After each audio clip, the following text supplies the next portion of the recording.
Namaskaram. We are one of the India's first entities to come out openly and claim that will help you clear C exams in a single attempt. For our offline students, we literally guarantee the result. Now, today I'll share you an important dimension of how we are able to do it. We have Bharani with us, who is writing her CA final in November 24. We also have our super student, now our super mentor, CA Suresh Kalvarala, who is currently working with one of the big fours. So, Bharani and Suresh, I did not give you the context of the video. You don't know what it is going to be. But my idea is always to capture the original thought. We kind of are growing like an organic company. We don't even have thumbnails for our YouTube. Nothing. Straightforward, plain conversation. So I was mentally looking at the numbers for group one. If we have to get 150, what are the possibilities? Now we have three papers: FR, AFM, and audit. Now, audit, people look at, I'm happy if I get 40, 45. So I'm reducing it to 40. Let's say, let's get to 40. Chalo. So we have another 110. How do we get 110? Now, when we approach any strategy, I would like to work at the fundamental level. So when I had to prepare for my own chartered accountancy course and the way I was able to crack everything in the first attempt is, I looked at it in the base level. Now, let's say if I have to score 110 out of two papers, how would I decide? At a very visible level, this is the scope of syllabus for AFM.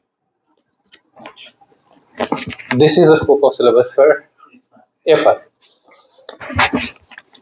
And still, a lot of people say this is easy. Yes.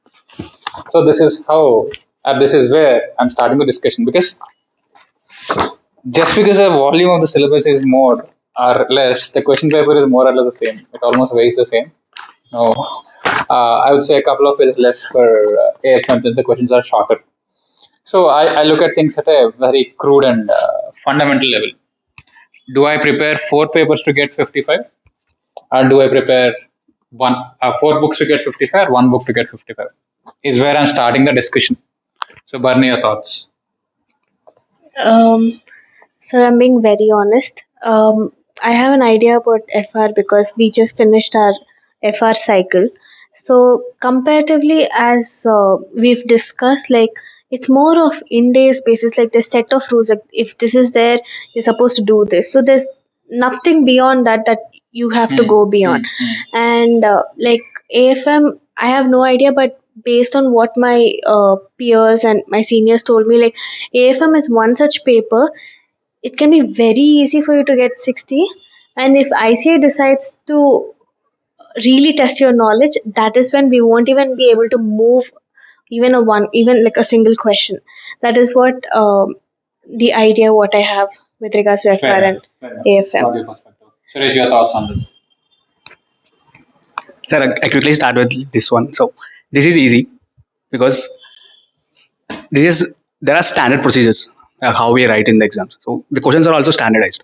But there, ICI might come up with some new questions, some questions from the other countries. I mean, the tricky parts.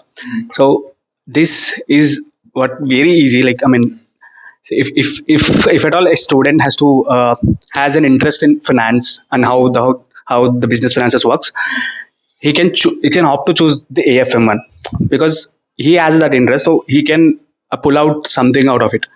But for a normal layman, I mean normal student, it is advisable not only if he's an interest in the AFM or AFR, he has to also think about the paper pattern, like how ICI is asking questions.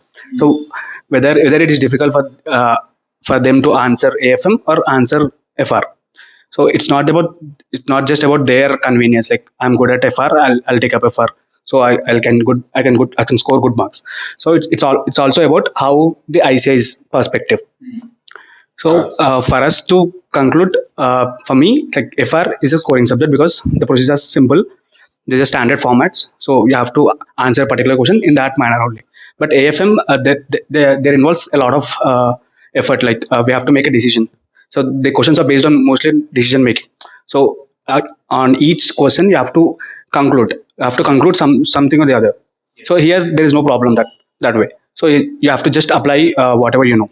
But there you have to also involve think from the perspective of the business. So whether that decision is advisable to that company. I mean, in the respective conversation of that question. So so the conclusion is this is like easy. So it's a classic question of quantity versus quality. So once again, if I bring it down, in terms of the question paper, quantity there is not much difference. Yeah. Quality, this looks difficult, is what you're saying. Once again, in terms of the, I would say, quantum of input and quantum of input over here, it's a significant difference. So this is how we start the discussion. But if I have to break it down, I think it makes sense for us to open the book. When I say that, you look at the specific topics, we look at the specific chapters. I clearly see that not all chapters are qualitatively complicated. Now, if you ask me generally, FR versus AFM, yeah, probably AFM requires additional sense of depth. But once you start opening the book, if we start from the reverse order, like something like startup finance, simple and straightforward, 5 marks, just like that. So even if you look at the first three chapters in AFM, probably 10 to 15 mark coverage, you can score well. So that way, the next logical step is to further break it down. If you talk about financial policy, risk management, advanced capital budgetations, and startup finance, 4 chapters, 20 marks will be there easily. And one more level of further step, portfolio management, reasonable management, 30 marks. So if you look at some of the simpler topics or simpler chapters, even if you look at the last section, the entire business valuation, mergers and acquisition, again, combined with startup finance, it comes to 15, 20 marks. So I can just, based on the topics we discussed, almost 50% of the paper is simple to manage, which actually means if I had to do a comparative between same standard of syllabus or same quality of syllabus, it once again boils down to 2 books versus half a book. If we are comparing derivatives with something else, it's different. So what I normally look at, or what we normally approach is, what is the level at which we can break down? If I say advanced capital budgeting decisions, chapter 3 is easy.